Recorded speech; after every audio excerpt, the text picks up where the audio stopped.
tarde a todos, né?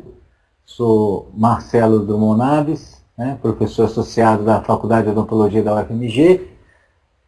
Minha formação é na área de cirurgia e traumatologia bucomaxilofacial e estomatologia. E atualmente estou dentro do departamento de clínica, patologia e cirurgia da Odonto e faço parte da equipe da comissão, da comissão de biossegurança da faculdade. Nós vamos discutir hoje alguns aspectos de biossegurança, né? Vamos lembrar que biossegurança é todo o processo relativo à segurança de pessoas ou à segurança da vida, né? De pessoas e animais. E em odontologia, né? Considerando isso, né?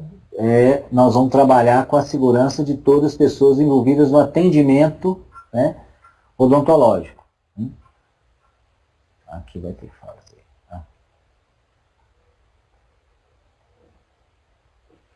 No manual do curso de odontologia, que a gente procurou fazer um manual de consulta rápida, né?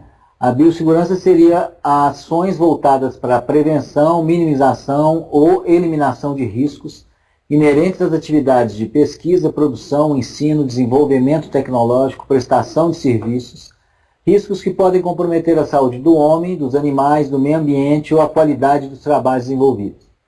Então, o termo aí ele é muito mais amplo do que a gente possa, né, imaginar. E ela vai perpassar por várias áreas, né, do serviço de saúde, tanto, né, como vocês estão aí nos serviços nos postos de saúde, ou mesmo nas UPAs, nos PANs, né, nas centros de especialidades odontológicas. Então, todo o processo, os processos de atendimento desses pacientes, né, que vão desde a admissão até a alta, e os controles clínicos periódicos, vão, né, ter um aspecto de controle, de segurança, de proteção, tanto dos funcionários, né, quanto dos, né, que a gente chamaria aí dos pacientes que recebem esse serviço. Além da comunidade em volta e de toda a toda a região envolvida. Quer dizer, o trabalho com o esgoto, com o lixo, né, com a dispersão de produtos químicos, né, produtos de revelação, tudo isso pode contaminar o meio ambiente, pode contaminar os animais, pode contaminar o homem. Então, todo esse trabalho, esse cuidado, né, que a gente tem, vai estar incluído nessas ações de biossegurança. Então, o que a gente fala que é importante a gente trabalhar com protocolos, né? É muito comum, principalmente em serviços de saúde, né? Aqueles são protocolos, né, de operações, né, que é o POP, né, práticas, ou são protocolos de atendimento, né, do paciente. Então, tem vários protocolos de classificação de pacientes, né, classificação de risco, classificação de possibilidade de atendimento e protocolos de atendimento da vários tipos de enfermidades que esses pacientes apresentam. Então, a nossa faculdade propôs a fazer um protocolo de atendimento, estabelecer um manual que é seguido pelos alunos, e esse manual visa uma consulta rápida, não é nenhum compêndio sobre biossegurança ou protocolo de biossegurança, mas é uma orientação aos alunos, funcionários e professores a respeito do funcionamento. Então, a primeira coisa que eu acho que a gente deve trabalhar nessa questão é reunir e organizar uma comissão de biossegurança no posto-saúde, né? Ela pode ser feita pela CIPA ou pelos próprios, a CIPA está ligada à CIPA, né? Que ela tem a ver também com segurança do trabalho. E, com isso, vocês desenvolverem as ações relativas àquela região, àquele posto que vocês estão trabalhando. Então, levantar né, as necessidades, levantar os problemas, aonde estão as dificuldades maiores, onde você tem maior dificuldade de manter esse controle de biossegurança, estabelecer e classificar as áreas de risco, né, risco biológico, risco químico, risco físico, né, e a partir daí estabelecer esses protocolos que vocês vão trabalhar, né? Aqui eu trouxe até o manual aqui para vocês terem uma noção, né? Ele é um manual simples, não é muito extenso. Ele vem com várias ações determinando a sequência de atendimento, a sequência de lavagem. Então é isso que eu tinha, que a gente trabalha na faculdade com esse tipo de material, né, para que os alunos tenham acesso a esse atendimento. É claro que esse manual foi produzido com base nas orientações da Anvisa, né, da Secretaria do Estado da Saúde, do Ministério da Saúde e das normativas da Prefeitura de Belo Horizonte. Então, cada região, cada cidade vai ter algumas normas relativas que vão influir aí na sequência de atendimento. O que é interessante desse manual? Aqui a gente passa a ter um norte, a gente passa a ter uma área que a gente vai seguindo, que facilita, inclusive, a inserção de novos, né? Como a gente de 6 em 6 meses tem novos alunos trabalhando, atendendo nas clínicas, né? Como no posto vocês vão ter troca de funcionários chegando, é interessante ter esse padrão, porque acaba que a gente mantém um nível, um controle de qualidade melhor. Então é importante a gente estabelecer isso, ter uma comissão específica para a biossegurança e trabalhar com isso.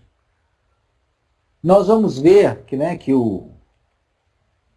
a biossegurança em odonto vai envolver vários pontos, como eu havia dito para vocês, né? Onde a gente vem trabalhar com vários tipos de risco.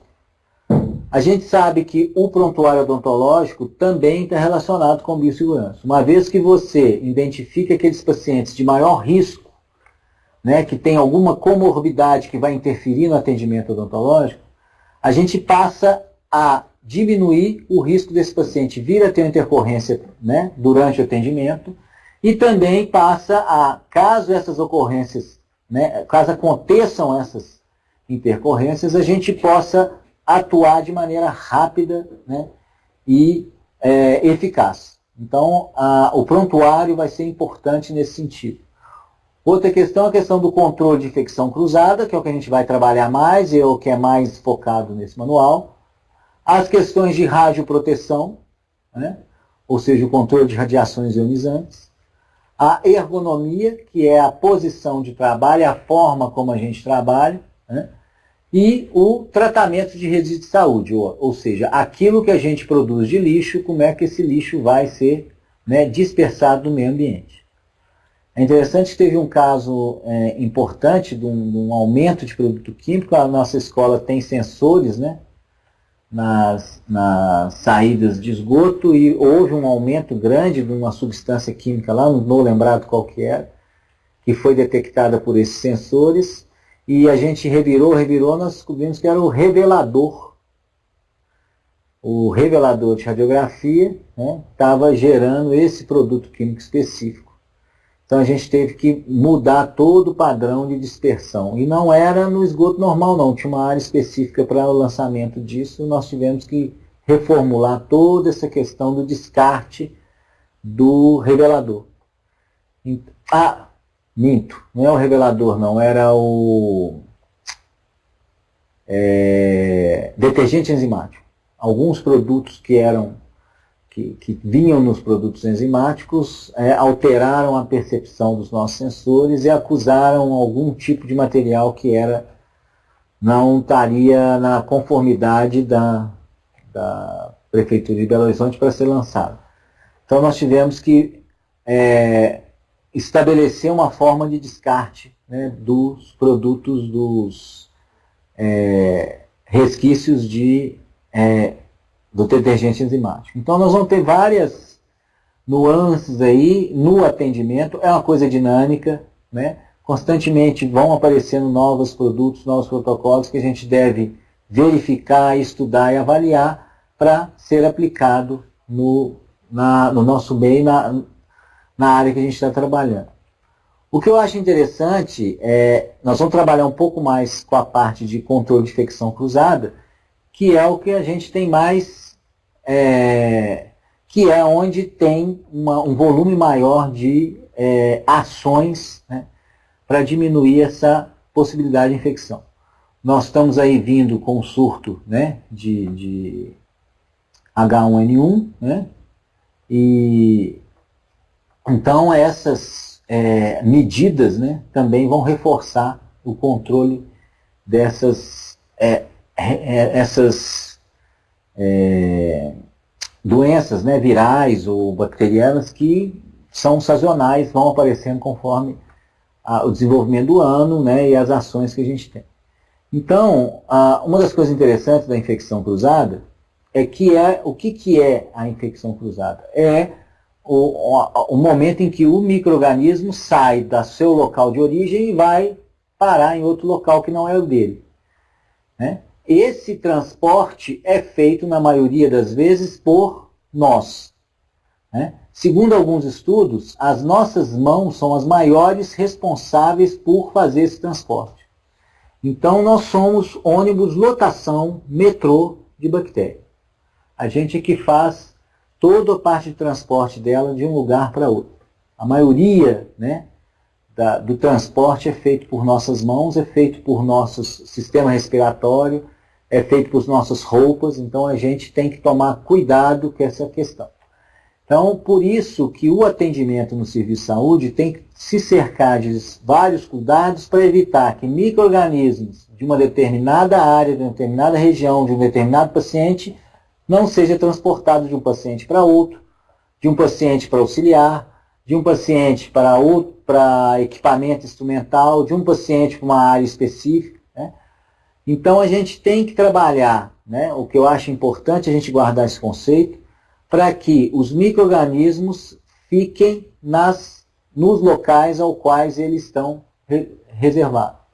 Não deixar que esse micro-organismo transite entre os locais de trabalho, entre as pessoas que trabalham naquela região. Então, acho que um dos maiores desafios nossos é evitar essa transação de micro-organismos de um lado para o outro.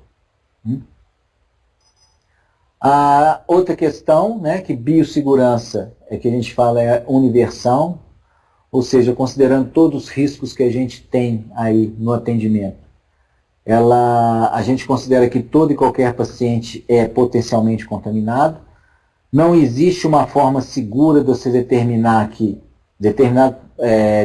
um paciente ou que tem um risco maior ou não de ter infecção. Quer dizer, então a gente considera que todo paciente está infectado. Por motivos de janela imunológica, por motivos de infecções subclínicas, né, e várias outras, né, possibilidades que nós temos cada padrão de infecção, seja viral, bacteriano ou fúngico, que vai determinar o desenvolvimento da infecção, da infestação daquele paciente.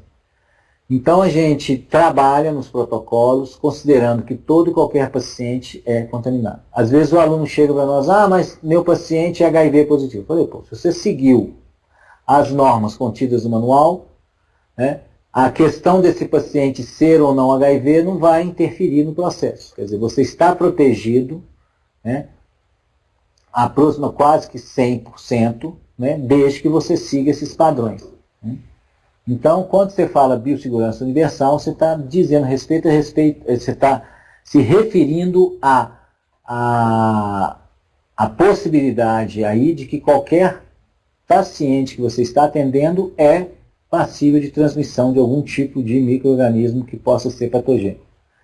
Considerando que nós estamos expostos a vários vírus, bactérias, infecções, trabalhando com doentes, né, com grau de infecção local, né, trabalhando em ambientes com grande contaminação, a gente pensa como que nós podemos nos proteger e proteger aos nossos doentes. Né? Então, como que a gente pode fazer isso? né, estabelecendo o que? As normas de biossegurança, né, baseada nas barreiras, na esterilização, na desinfecção, na antisepsia. Então, o princípio básico é a gente trabalhar com essas 4 ações principais, estabelecendo barreiras, promovendo a esterilização, a desinfecção, a antisepsia dos materiais.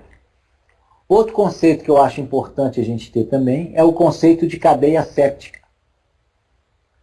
E o que pressupõe essa cadeia séptica? Nós vamos tornar uma região específica, né, em que nós vamos estabelecer uma barreira em volta dessa região, ou seja, a boca do paciente, a região peribucal, a mesa cirúrgica, as mãos do cirurgião auxiliar, né, e estabelecer uma fronteira onde qualquer coisa que vá entrar aqui dentro tem que passar por um processo ao qual permita que ela atue aqui dentro, e toda vez que a gente for sair dessa área, né, e for para a parte externa, a gente também vai ter que ter alguns procedimentos para não levar material daqui de dentro para fora e nem trazer material de fora para dentro.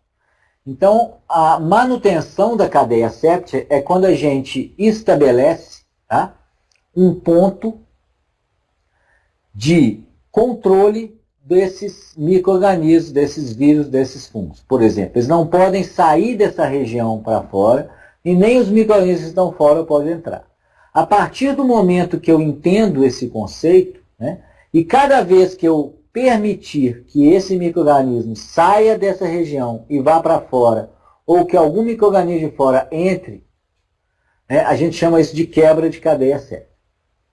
E essa quebra de cadeia séptica, ela é acumulativa. A cada uma que você proporciona, a cada quebra de cadeia séptica, o número de micro-organismos dentro da região vai aumentando.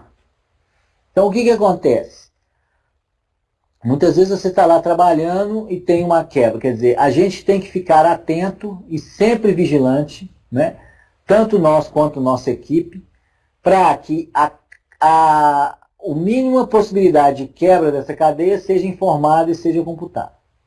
Vocês vão observar que no seu trabalho diário, vários momentos você inadvertidamente quebra essa cadeia séptica. Então, o que a gente tem que trabalhar? Para que essas quebras sejam reduzidas a zero. Ou seja, você sempre que for pensar em algum protocolo, em alguma ação, você tem que pensar, eu estou levando o micro-organismo da parte central para a parte de fora, eu estou trazendo o micro-organismo de fora para dentro da minha área cirúrgica, e que se vocês pensarem, é uma via de duas mãos. Muitas vezes, micro-organismos que estão lá fora podem ser fatais para aquele doente que está sentado ali na cadeira. Principalmente pacientes imunodeprimidos, pacientes que estão sob terapia de transplantes, né, seja renais, seja de medula óssea, né, e muitos dos micro-organismos que às vezes estão ali naquele paciente, na hora que eles saem no ambiente, eles se tornam extremamente perigosos. Então, é importante, né, a gente estar atento para evitar que haja esse trânsito de bactérias. Toda ação que você pensar em manutenção de cadeia séptica, você pensar em, eu vou usar um meio desse tipo, eu vou fazer a desinfecção assim, eu vou usar um tipo de material para embrulhar, você lembra, eu estou mantendo os micro-organismos na posição, eu estou evitando que esse micro-organismo saia da cadeia séptica ou que algum micro-organismo entre na cadeia séptica. Então, sempre que você puder pensar nesse sentido. Agora, vamos pensar como que o cirurgião, depois que ele termina o serviço, sai da cadeia séptica para poder entrar na parte externa sem levar material da parte interna para a parte externa, para dentro, de dentro da cadeia para fora. Ele vai ter que remover a luva, remover o EPI, lavar as mãos e aí, estando fora, ele não está levando. Todo o material que estava, de alguma forma, contaminado com os micro-organismos de dentro da cadeia séptica vão ficar ali naquela região, até que eles possam ser transferidos o expurgo, né, que é a central de material esterilizado, e sejam de lá eliminados ou dispersados, ou entram num processo de esterilização, desinfecção ou antisepsia. Então, entendido bem esse conceito, né, todo o nosso protocolo vai ser baseado nisso. Então, nós vamos estabelecer uma rotina de trabalho, e o que eu acho interessante, o que a biossegurança nos traz, e as rotinas de biossegurança nos traz. A gente passa a ter um consultório mais bem administrado, mais bem organizado. A gente vê que naquelas épocas em que a estufa ficava ligada praticamente o dia inteiro, né, a estufa, não a estufa, mas o forno Pasteur de esterilização, ele ficava o dia inteiro ligado, você abria, ficava enfiando coisa, tirando, enfiando coisa, tirando. Quer dizer, nessa época você tinha muita contaminação, porque ninguém respeitava o ciclo, era um ciclo demorado, e ele ficava ligado o dia inteiro. Hoje você estabelece o número de equipamentos, o número de material, para que você possa atender os pacientes, sempre com material pronto, estéril, né, preparado. Então, para isso, você precisa estabelecer uma rotina de atendimento. Quantos pacientes eu atendo num dia em consultório X? Quais os tipos de procedimento? Quais os pacotes eu vou precisar? Então, a lista de material utilizado, né, no atendimento desses pacientes é importante. Esse paciente eu vou usar a sonda pinça-espelho, esse paciente eu vou usar material de espátula para cimento, esse eu vou usar fórceps, esse eu vou usar cabo de bisturi. É interessante você estabelecer diversos tipos de pacotes em que vão conter material básico, material para dentística, material para prótese, e isso vai ter a ver com a rotina de atendimento do posto de saúde ou rotina de atendimento do seu, do seu consultório, ou a rotina de atendimento da sua sala, né, no hospital. Então, isso tem que ser passado para a administração, para a CIPA ou para a Comissão de Infecção Hospitalar, e vocês estabelecerem, né, esse rito que vocês vão ter que fazer. Quantos instrumentais você tem. Então, até o cronograma físico-financeiro da aquisição, né? Você saber a capacidade de atendimento do seu próprio consultório, do seu próprio posto, ou quantos pacientes esse consultório pode atender por dia. Então, isso vai depender do número de instrumentais, dos tipos de atendimento. Com base nisso, você estabelece também a administração da agenda do dentista. Eu não tenho, por exemplo, material para fazer 2 procedimentos cirúrgicos numa mesma tarde ou na mesma manhã, mas eu posso fazer um de manhã, há a possibilidade de lavagem, preparo, esterilização e embalagem e guarda, e à tarde utilizar. Então eu posso marcar um procedimento cirúrgico de manhã e um à tarde, não dá para marcar 2. Ah, mas se entrar uma emergência, aí eu tenho que ter um material específico para emergência. Aí vocês vão ter que estabelecer qual que é o volume de atendimento de emergências. Né? Se vocês pensarem que eu tenho um projeto de extensão dentro do Odilon Bedes, né? Ali você tem que ter, né, como uma grande variação, você tem que ter material para atender, né, de 8 a 10 pessoas por período, né, que é o volume máximo do consultório. Quer dizer, não dá para você atender mais que isso, que o consultório não cabe, porque, né, pelo próprio volume. Mas você tem que ter instrumental suficiente para atender essa demanda. Né?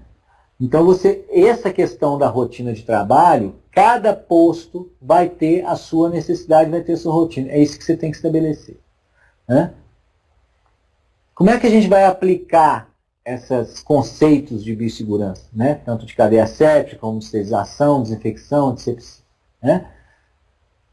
Nós podemos aplicar, né, no consultório, né, no cirurgião e no auxiliar, no paciente, na equipe instrumental e no lixo cirúrgico. Então nós vamos percorrer agora o atendimento de um doente.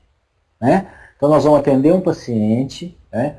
Vamos pensar aí num paciente cirúrgico, né? Não sei por que eu estou puxando um pouco a sardinha para o meu lado, né? Mas eu vou fazer uma extração. Né? Então, a primeira coisa em relação à biossegurança, eu fiz uma ficha clínica desse paciente, eu fiz identificação, anamnese, tá? Fiz exame físico geral, exame físico específico. Então eu tenho sinais vitais desse paciente basal, eu tenho toda a possibilidade de comorbidade que ele tem, então eu estou protegendo o meu paciente. Então a partir daí que eu estou com esses dados, né, eu vou proceder o atendimento desse paciente. Então eu tenho que preparar o meu consultório, né, tenho que preparar a minha área ou a minha sala de trabalho. Então a primeira coisa é o seguinte, a gente geralmente estabelece com a equipe de limpeza, né, de 3 a 4 limpezas mais fortes diárias, uma no início da manhã, uma no meio na hora do almoço, uma à tarde e uma à noite, se for atendimento 24 horas como é no hospital. Além dessas limpezas, você vai ter, né, tem todo um protocolo, vocês vão achar isso na Anvisa, tem a sequência de como que faz a limpeza desse consultório, né, nós não vamos ter tempo de entrar aqui, mas ela é feita com produtos para limpar o chão, limpar as paredes, limpar os equipos, né, então você faz essa limpeza grossa, pelo menos de 3, no caso de equipamentos, né, então é na entrada, no intervalo de um turno para outro e na saída. E no caso de atendimentos 24 horas, né, você vai colocar mais uma 4ª limpeza aí na parte da noite. Então você segue esses protocolos. Aí depois que você preparar o consultório estiver todo preparado, você tem as limpezas entre um paciente e outro. Então existe uma determinação de um protocolo para que você estabeleça a limpeza do consultório, a limpeza da bandeja, e isso vai do centro, né, de atendimento, que é o rosto do paciente, e vai abrindo no equipamento, no equipo, né, na bandeja, na parte externa, que você vai fazer essa limpeza para que você possa atender outro paciente. Quanto mais bem treinado tiver os funcionários, né, inclusive o dentista, a auxiliar, a técnica de higiene dental, né, a auxiliar de saúde bucal, né? Então, quanto mais bem treinada tiver essa equipe, mais rápido você faz a transição de um paciente para o outro e com mais eficiência. Lembrar que o importante é a eficácia e não a rapidez. A rapidez vai vir com o tempo, né? E isso vai influir direto na capacidade de atendimento que você vai ter do local. O outro, né, a partir do momento que você preparou o consultório, você vai preparar a sua equipe para atender, né? Então, essa equipe vai ter, né, geralmente, essa equipe deve ser composta de, no mínimo, o cirurgião dentista, mais uma, né, funcionária que vai ser auxiliar, que vai prover o dentista com material. Então ela vai ficar fora do campo e ele dentro do campo. Então, a partir do momento que o dentista coloca o EPI, né, coloca as luvas cirúrgicas ou as luvas estéreis ou as luvas, e começa a atender o paciente, ele não pode de maneira nenhuma agora sair da boca ou da mesa de atendimento, né? E ele precisa de alguém que possa suprir o campo dele de material, que vai transferir material de fora para dentro do campo. Aí é aquilo que entra o conceito de cadeia séptica. Eu posso ter uma equipe com primeiro cirurgião, né, primeiro dentista, segundo dentista e a circulante. Eu posso ter um primeiro dentista, um segundo dentista, uma auxiliar e circulante. Eu posso ter um primeiro dentista, um segundo dentista, uma auxiliar, uma instrumentadora ou instrumentador e a circulante. Vocês notaram que a circulante é o meu polegar, ela nunca pode desaparecer do campo. Eu posso ficar sem o instrumentador, né, que aí a nossa auxiliar faz o papel de instrumentador. Eu posso ficar sem auxiliar, porque o segundo cirurgião faz papel de auxiliar e de instrumentador. Posso ficar sem auxiliar, porque o primeiro dentista, ou o primeiro cirurgião, faz o papel dos 3. Agora, isso vai depender da complexidade do atendimento que você está fazendo. É claro que isso vai desde a limpeza, de uma limpeza supragengival, né? Não estou falando que existem alguns tipos de limpeza periodontal que são mais complexas do que até extrações, mas vamos pensar num procedimento de baixa complexidade, que é uma raspagem supragengival, né? Ela não vai exigir uma equipe desse tamanho. E a gente nem tem funcionário disponível nisso nos postos na escola. Mas, na dependência do tipo de procedimento e do volume de atendimento que você tem, esse trabalho com uma equipe treinada, né, e junto estabelecendo a função de cada um, isso também diminui a possibilidade de infecção, de transmissão de infecção cruzada dentro do consultório odontológico. Então, esse dentista e essa auxiliar, elas têm que estar paramentadas, né? O avental, verificar se ele tem gramatura suficiente para funcionar como barreira. Geralmente é o algodão, né? O algodão aí que ele permite uma trançagem suficiente para isso, mas tem outros tipos de tecido que vão estabelecer essa gramatura, mais para frente nós vamos ver. Trocar ele sempre que tiver úmido, contaminado ou após procedimentos cruentos. E uso exclusivo na clínica, né, para você ficar passeando de avental para baixo para cima. O que eu tenho feito com os meninos é o seguinte: o avental de pano a gente usa muito em ambulatório para consultas, né? Esse avental tem que ser exclusivo de uso na clínica, não pode ser usado fora do atendimento. Então, esses aventais de pano a gente usa para ambulatório, ou seja, consulta clínica, às vezes moldagem, remoção de sutura, controle pós-operatório, né? Verificar se está bem, primeira consulta, a gente usa. Agora, para procedimento, para atendimento, eu tenho orientado os alunos a usar aqueles aventais descartáveis de TNT, principalmente quando você vai até a gramatura 30 para atendimento clínico e gramatura 50 para atendimentos cruentos, porque ele permite uma proteção boa, é uma barreira boa, né, e você vai trocando de paciente para paciente. Então você diminui muito aí a possibilidade de infecção. Né? Em procedimentos, né, cirúrgicos ou de alta complexidade, aí você vai usar já o gramatura 50, né, TNT, gramatura 50, e já estéreo, né? Agora, para atendimento clínico, para atendimento ambulatorial, você pode perfeitamente utilizar o avental de TNT limpo, né? Não precisa ser estéreo, com gramatura 30. Né? E sempre lembrando, né, que o uso é exclusivo na clínica. Né? A máscara, dá preferência às máscaras de 3 camadas. Aquelas máscaras muito finas, de uma camada só, é para restaurante, ele não é feita para serviço de saúde. De serviço de saúde é a de 3 camadas. Trocar sempre que tiver úmida. Então, por exemplo, eu atendi um paciente, usei alta rotação.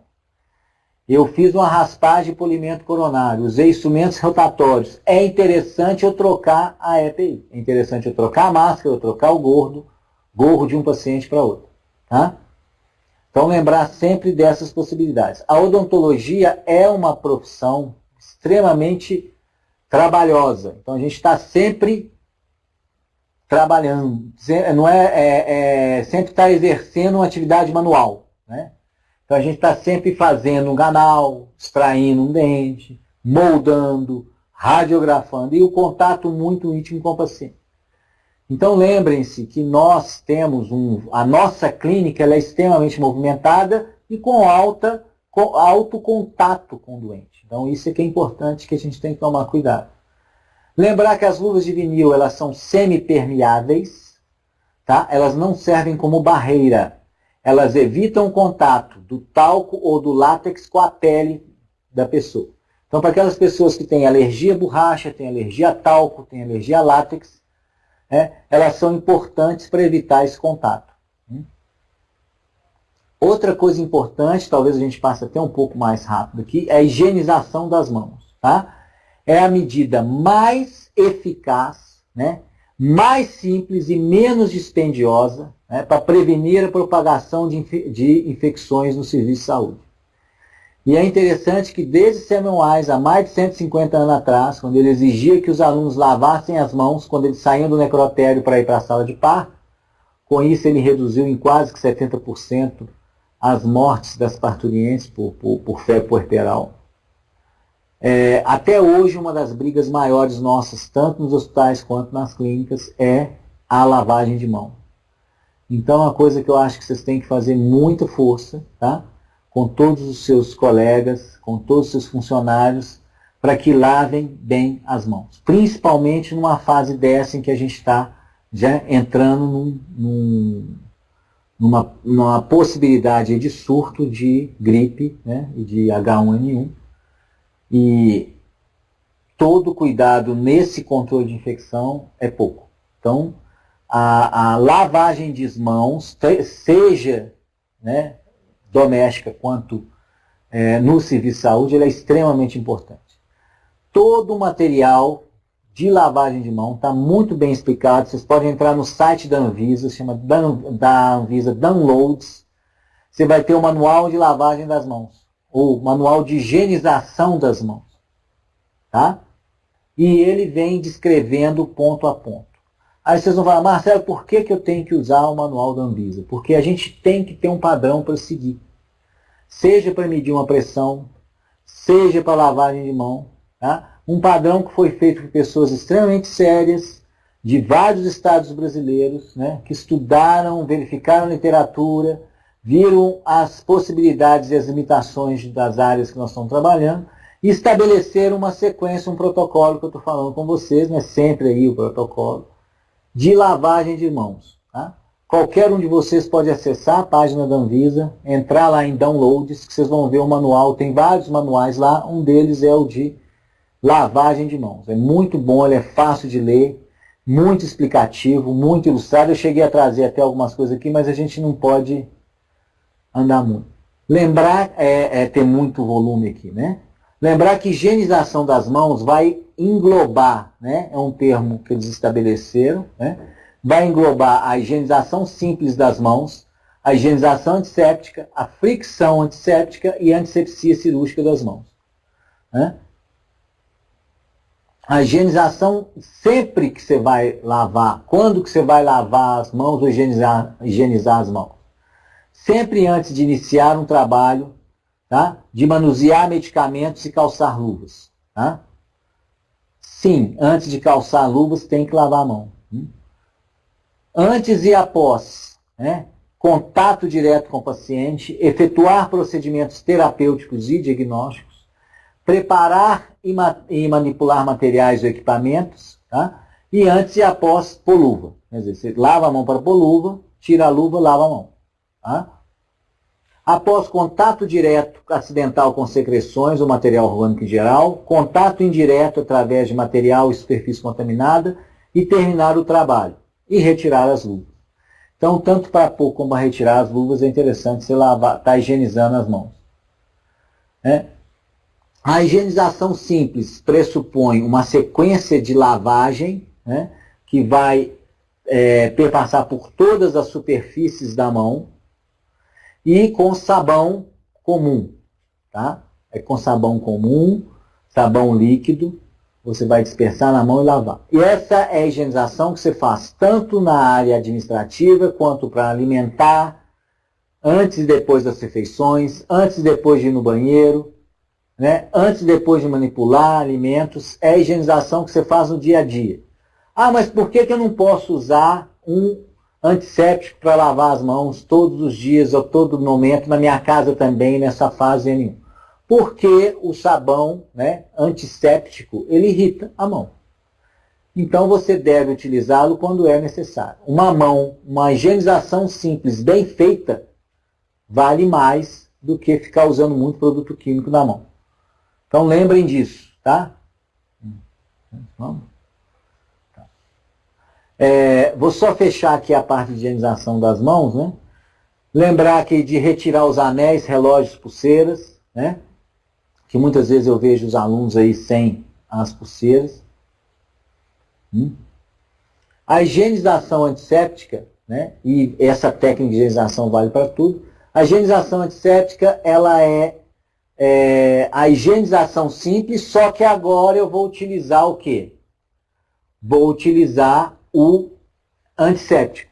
Então, além da ação mecânica e a ação detergente, você vai ter uma ação química contra os micro-organismos. Então, o detergente vai o quê? Tirar a camada de gordura, vai expor aqueles micro-organismos, né, que estão transitórios e vai deixar a sua mão com diminuição de carga. Quando você entra com a antisséptica, você vai, além disso, você vai entrar com um produto químico. Você vai matar ainda um número maior de bactérias, você vai eliminar um número maior, a mão vai ficar com um número bem reduzido de micro-organismos. Tá? Então, a higienização antisséptica é para atendimento direto com os pacientes, né? E ela deve ser utilizada sempre antes ou depois de atendimento com o paciente. Tá? Então, na higienização antisséptica, você já vai remover, né, a sujidade e micro-organismos. E na higienização simples, você está removendo mais a sujidade. Tá? A técnica é a mesma da higienização simples, só que agora eu vou usar um antisséptico. Os produtos que a gente tem disponíveis, né, no mercado é o álcool, né, que são praticamente o álcool 70, a clorexidina, para lavagem de pele entre 2 a 4% com Degerman, tá? Os compostos de iodo, que não está se usando muito, os iodósforos, que é o PVPI, ou polivinil polividona iodo, e o triclosan. Então, todos eles têm uma ação, né, diferenciada, uns são mais potentes que outros, uns têm uma ação mais prolongada que outros, né? A clorexidina tem uma ação um pouco mais prolongada do que algum dos outros produtos, né? Mais do que os iodósforos, né? Mas ela é menos irritante, então para aquelas pessoas que têm alergia a iodo, a clorexidina é indicada, mas é sempre bom você ter em mente vários tipos de produtos de antisepsia de mãos, né? De antisepsia de pele, para que você possa fazer um rodízio no serviço de saúde, para não, né, criar aquelas cepas resistentes. A fricção antisséptica é um capítulo interessante, porque ela é indicada naqueles momentos em que eu não tenho à disposição a pia para lavar a mão. Então ela não pode ser usada indiscriminadamente, porque ela promove muita irritação da mão e dermatite. Então o álcool 70, né, gel, para fricção, ele deve ser usado quando você tiver o quê? A mão estiver limpa, tá? Então, para evitar ressecamento, né? Então você usa só o álcool e ela seca no tempo. Ela não pode secar nem com papel toalha, nem com as coisas. Então é só para fazer essa definição, porque muitas vezes a gente usa indiscriminadamente aquele álcool 70. Então, quando eu estou com a mão limpa, e não tenho disponibilidade de acesso a uma área para fazer uma higienização de mão, higienização antisséptica, eu posso me valer da fricção antisséptica. Tá? Então, muito cuidado com o uso indiscriminado, porque é um dos momentos que você tem mais a irritação da pele. E a antisepsia cirúrgica das mãos, que é aquela que é feita no bloco cirúrgico com escovação. Tá? Aí tem a calçada de luvas, procurar calçar luvas sempre sem contaminar, né? E mantendo a mão sua está limpa, mas não está estéril. Então, calçar luvas estéreis, você tem que manter, né, esse cuidado de não tocar na luva. Ficar atento com presença de joias e bijuterias, tá? Cabelo e barba curto, acho importante, que a gente vê muito na clínica, esses cabelos enormes. Cabelo é um potencial acumulador de gotículas de saliva, de perdigoto, de aerosol. Então a odontologia produz muito aerosol. Então vocês tomem cuidado, mantenham o gorro, né, mantenham o EPI e mantenham os cabelos, né, bem presos para que não haja contaminação. Sapato fechado com meia. Meia quanto mais grossa melhor. Tá? Tem sapatos lindos, maravilhosos, fashion, né? Mas para a clínica não funciona. Funciona para você ir num casamento, para você ser dama, né? Já que eles são brancos, né? Para você passear no shopping. Agora, para atendimento em serviço de saúde, o sapato deve ser fechado. Tá? E se usar uma meia, de preferência grossa, para proteção. Tá? Então, área de atendimento clínico não é área de Fashion Week, né? de São Paulo Fashion Week, ou Minas Gerais Fashion Week. A área de atendimento clínico é uma área que você tem alto risco de possibilidade de transmissão de micro-organismos, então você tem que tomar o máximo cuidado possível. Então, sapatos fechados, roupas, né, fechadas, cobertas, tá? Evitar, né, coisas muito leves, alcinha, né, muita exposição de corpo. Quanto menos exposição de corpo, menor. Tá? Volta a lembrar que a odontologia produz muito aerosol. Então, ficar atento com essas condições aí dos nossos, né, pacientes. O uso correto do EPI, tá? O gorro deve cobrir toda a área de cabelo, tá? E parte da orelha. O uso do óculos, né? O óculos não é para ficar aqui na cabeça, não, como vejo muitas vezes o óculos dos profissionais aqui em cima, o óculos é para ficar aqui embaixo. As pessoas que tiverem, né, usam óculos, né, é interessante vocês terem um óculos de segurança com a lente que vocês usam normalmente, porque uma lente sobre a outra vai produzir um efeito que a gente chama de difração, que vai dar alguma distorção em cor, vai dar distorção em distância, vai dar distorção em tamanho. Então é interessante você trocar a lente, ter um óculos de segurança específico. Além disso, você mantém o seu óculos, né, que é comum a gente ser pego, né, usando óculos assim, né? O seu óculos de consultório, o seu óculos de atendimento, o seu mesmo óculos que você leve para casa, né? E o uso correto que eu falei da EPI. Né? O paciente lembrar daquela questão, como que eu diminuo a contaminação do meu aerosol? Né? Trabalhando a adequação do meio bucal do meu paciente, fazendo meu paciente fazer bochecho, né? Para que possa diminuir isso. Tá? Nós vamos interromper aqui para vir para as perguntas, tá? Mas o que eu queria deixar para vocês aqui é: a biossegurança é um conceito muito amplo, né? A gente tem que estar trabalhando numa profissão extremamente com alto risco de contaminação. A gente, além de tudo, a gente produz muito aerosol, né? Então, uma das formas de você diminuir isso é diminuir a contaminação da boca do seu paciente. Então, o bochecho, mesmo com água, já diminui em quase que 50% os micro-organismos da boca, então isso já ajuda, né? Então, na hora que você for pôr um motor, que você for ligar um motor para atendimento, você vai diminuir a contaminação, o número de fômitos no seu aerosol, né? E, além disso, a gente tem que tomar cuidado com o uso do EPI, cuidado com a lavagem de mãos. Eu quis aqui, né? A gente teria até mais um pouquinho aí embaixo para discutir, a gente pode ver mais tarde, eu vou deixar o material com vocês, né?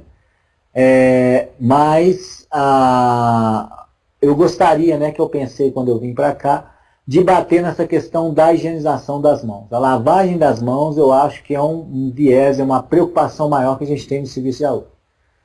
E se nós, profissionais da saúde, nós dentistas, auxiliares, técnicos de higiene dental, né, funcionários, né, nos vigiarmos e lavar bem as mãos, nós vamos diminuir muito a contaminação dentro do consultório.